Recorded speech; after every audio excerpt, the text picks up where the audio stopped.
자, 어제에 이어서 오늘도 수급 상태가 그리 좋지는 않은 상황입니다. 코스피 0.8, 코스닥 0.4% 밀리고 있고 외국인하고 기관이 동반 매도를 하고 있습니다. 코스피 쪽에서의 낙폭이 조금 더 깊게 나오고 있는 상황인데요.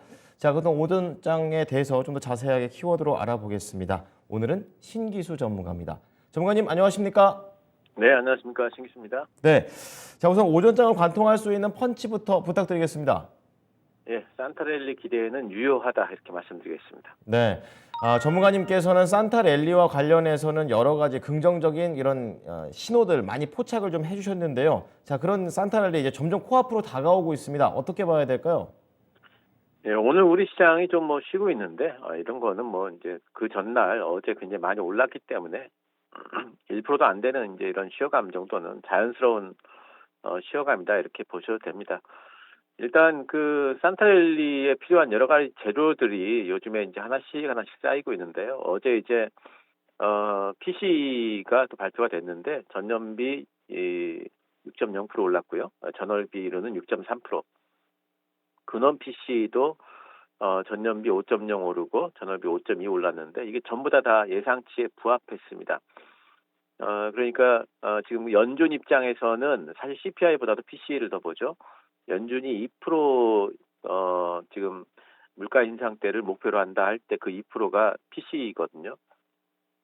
PC가 일단 예상치에 부합하고 있다는 부분들, 인플레이션이 이미 정점을 찍었다라고 봐야 되겠고요.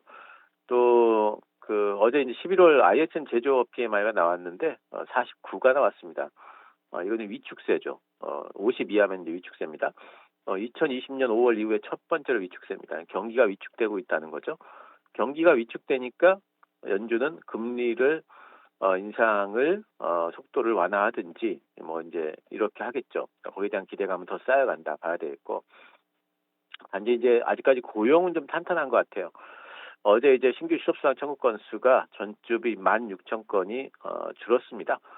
그만큼 실업자 수가 나오는 게 신규 실업자 수가 줄었다는 뜻이기 때문에 이거는 일자리는 아직까지도 견조하다 봐야 되겠죠. 사실 이것까지도 좀 꺾여줘야지 인플레이션이 빠르게 뭔가 좀 완화되겠구나 이렇게 볼 수 있는데, 아직 이 부분까지는 좀 고용 부분까지는 뭔가 좀 이제 위축되는 신호는 아직 안 나오는 것 같아요. 근데 어쨌든 간에 여러 가지 것들이 지금은 이제 뭔가 좀 연준의 긴축이 완화될 수 있을 거라는 기대감 때문에 달러 인덱스가 어제 전저점을 하회를 했습니다. 잠깐 좀 차트 보시면은요. 달러가 근간에 옆으로 좀 횡보하면서 바닥을 좀 그리나 싶었는데 결국엔 전저점을 좀 하회를 했고요. 아마도 달러 인덱스는 103.5포인트 정도까지도 내려올 수 있을 것 같아요.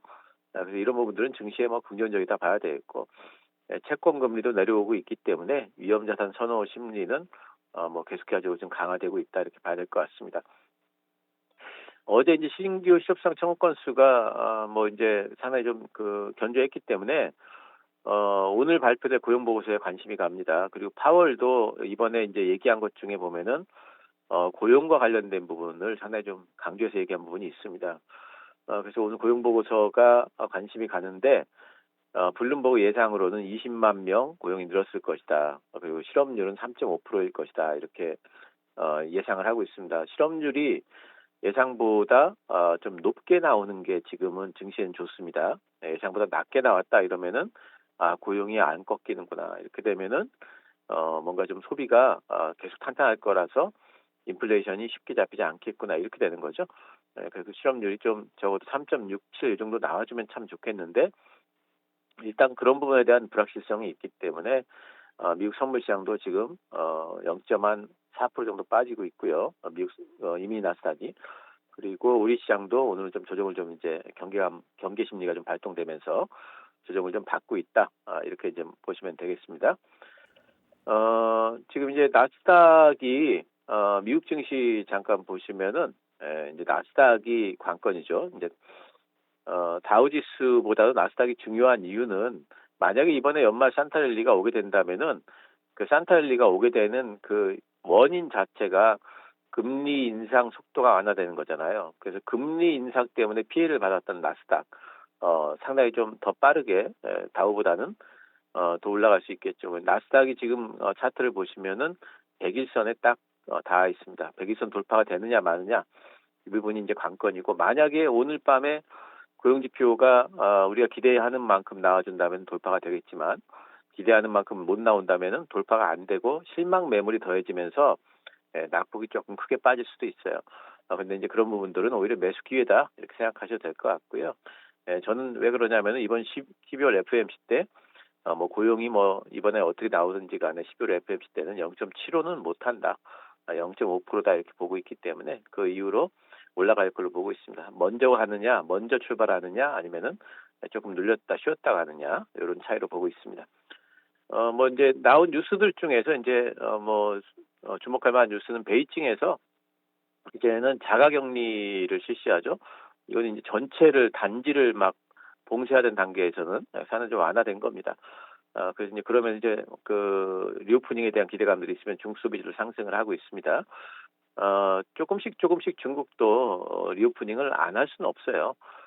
그래서 중소비주들에 대한 모멘텀도 조금 더 갈 수 있다 보고 있고요. 또 바이든이 이번에 프랑스 총리 만나면서 IRA 법안 관련해 가지고 결함이 있을 수 있다 이렇게 인정을 했습니다.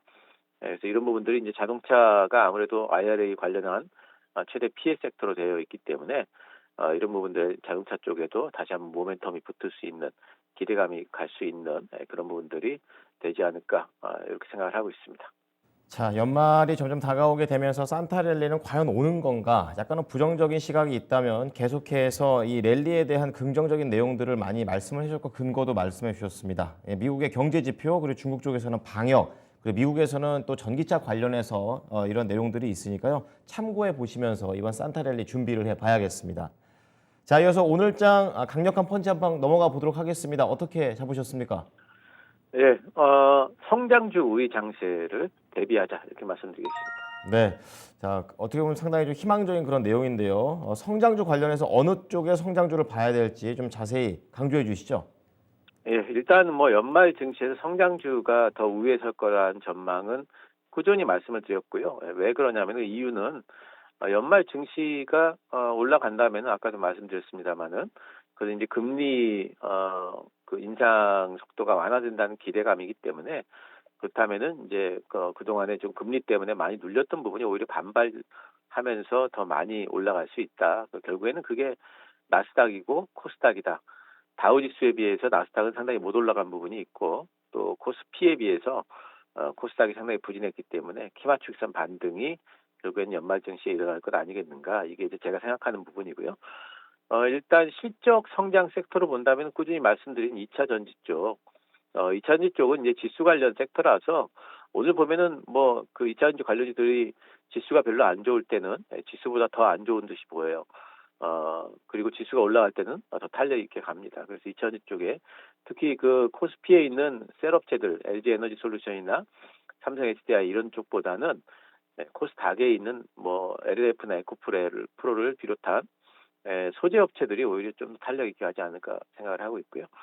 자동차 부품주들 말씀드리고 있죠. 자동차 부품주는 자동차 전방 업체들 실적과 관계없이 내년도에는 생산 차질 완화에 의한 실적 상승이 있게 되어 있다. 현대차, 기아가 실적이 좀 안 나온다 할지라도 부품 업체들은 실적이 상승하게 되어 있습니다. 그래서 그런 쪽 보자 말씀드렸고 조선 기자재도 마찬가지죠. 내년도가 되게 되면 올해보다 수주가 줄어들겠죠.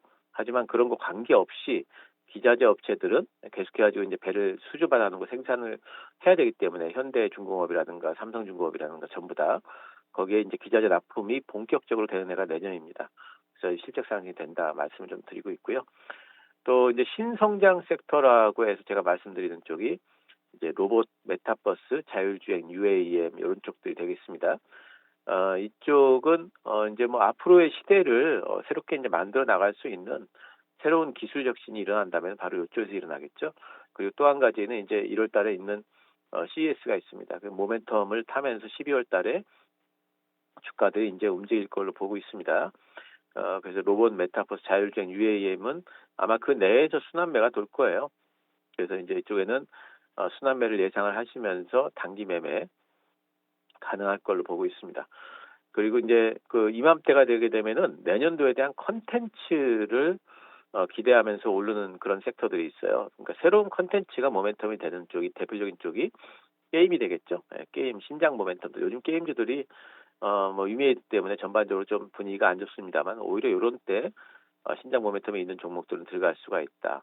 그리고 미디어 콘텐츠들은 뭐 요즘에 좋죠. 계속 말씀을 드렸는데 요즘에 이제 뭐 이미 출발을 해버린 것 같고요. 하지만 아직까지도 출발 안 한 종목들 또 출발한 이후에 조정 구간 다 노릴 수가 있겠고 엔터지들도 요즘에 계속 말씀드렸는데 이제 뭐 시세가 좀 난 것 같긴 해요.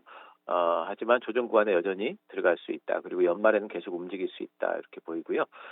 또 이제 R&D 하키 모멘텀 있는 쪽이 이제 대표적으로 제약바이오죠. 제약바이오는 이제 코스닥이 움직이게 되면은 같이 움직입니다. 그렇기 때문에 제약바이오 쪽에는 눈여겨보시면서 매매를 하실 때 단지 제약바이오 쪽 매매가 힘든 이유는 변동성이 좀 강하고 그리고 이제 제약바이오 쪽에 모멘텀이 되는 여러 가지 임상 모멘텀에 관련된 뭐 의학 용어라든가 이런 것들이 사실 그렇게 쉬운 용어들은 아니에요. 그래서 종목을 이렇게 고르는 게 쉽지는 않습니다. 그래서 이런 부분들은 좀 공부를 좀 하셔가지고 하실 때 단지 제약바이오 쪽은 공부를 좀 하셔가지고 알고 접근만 한다면은 굉장히 좀 재미있는 단기간에 수익률을 꽤 높일 수 있는 섹터니까 이제 그런 부분에 접근하시기 바라고요. 또 이제 오늘 요 근래 보게 된 중국 리오프닝 수혜주들 오늘 좋은 뭐 화장품이라든가 여행, 카지노도 조금 더 움직일 수 있을 것 같고 면세점도 화장품보다는 좀 탄력이 떨어지지만 계속해가지고 여전히 모멘텀이 남아있다 이렇게 생각을 하고 있습니다. 네. 크게 보면은 이제 실적, 신성장 동력, 그리고 신 컨텐츠, 그러니까 내년 대비해서요. 그리고 R&D와 학회, 마지막으로 중국 이렇게 관련된 종목으로 크게 5가지와 관련된 주제로 말씀을 해 주셨습니다. 자, 오후장에도 관련된 종목들 잘 찾아보겠습니다. 한 주 동안 고생 많으셨습니다. 네, 감사합니다. 네. 자, 토마토 투자 클럽 신기수 전문가의 의견이었습니다.